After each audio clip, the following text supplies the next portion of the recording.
بۆ ڕایگشتی دەوڵەتی تورکی داگیرکرد دەیان ساڵە هێرشی هەر چوار پارچەی کوردستان دەکات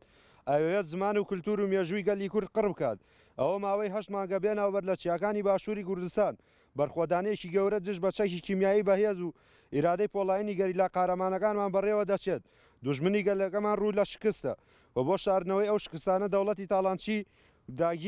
داگیرکەری تورک هێرشی شنگال و ڕۆژاوا دەکات بە ئامانجگرتنی وڵاتپارێز و شۆڕژگێڕان ئەوێت ئیرادەی گەل لاواز بکات هێرشی وحشانەی دەوڵەتی داگیرکەری تورک بۆ سەر کۆبانێ و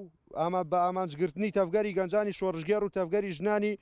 گەنجی شۆڕژگێر شەهیدبوونی 5 گەر دەرخەری ئەو ڕاستیان کە گەنجان بوونەت بە چەقلی چاوی دوژمنان بربەستی هەرە گەورن لە بەرامبەر داگیرکەران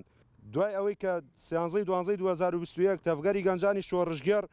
تەفگەری ژنانی گەنجی شۆڕژگێر لە تەواوی شارەکانی ڕۆژاوای کوردستان ڕێپێوانێکی درێژ و مەودایان ڕێخست بەرەو دەواازەی سیمالکان بە پشتیوانیکردنی ئیشگەرەکانی خانەوادەی شەهیدان کە 84 ڕۆژە لە دەواازەی لەو دەواازەیە داوای جەسەی ڕۆڵەکانیان دەکەنەوە بەدەستی چەتەکانی ڕۆژ لە خەلیفان شەهید بوون لە ڕۆژی 16 2021 لە کاتی گەیشتنی ڕێپێوانەکە بۆ بە دەواازەی سیمالکار و بەڕووی هێرشی هێزەکانی زێڕەوانی و چەتەکانی ڕۆژی سەر بە بنەماڵەی بارزانانی بوونەوە هێزەکان بە گازی فرمێسکرێژ و بەرد هێرشیان کردە سەر گەنجان بەو هۆیەوە بەشێکی زۆریان بریندار بوون لە دوای ئەو ئامانجگرتنەی گەنجان لەلایەن خۆفرۆشان و دەوڵەتی تورکی داگیرکرد لە 25 2021 هێرشی کردە سەر کۆبانێ بەو هۆیەوە هەر یەک لە نۆژیان ئۆجەلان ڤیان کۆبانێ ڕۆژین ئەحمەد مەرخەف خەلیل وەلید شەهید بوون گەنجان پاشە ڕۆژی گەلن بۆ ئەوەی ئیرادەی گەل بشکێن هێرشی گەنجان دەکەن ئێمەوە گەنجانی وڵاتپارێز و ژنانی گەنجی تێکەوەشەر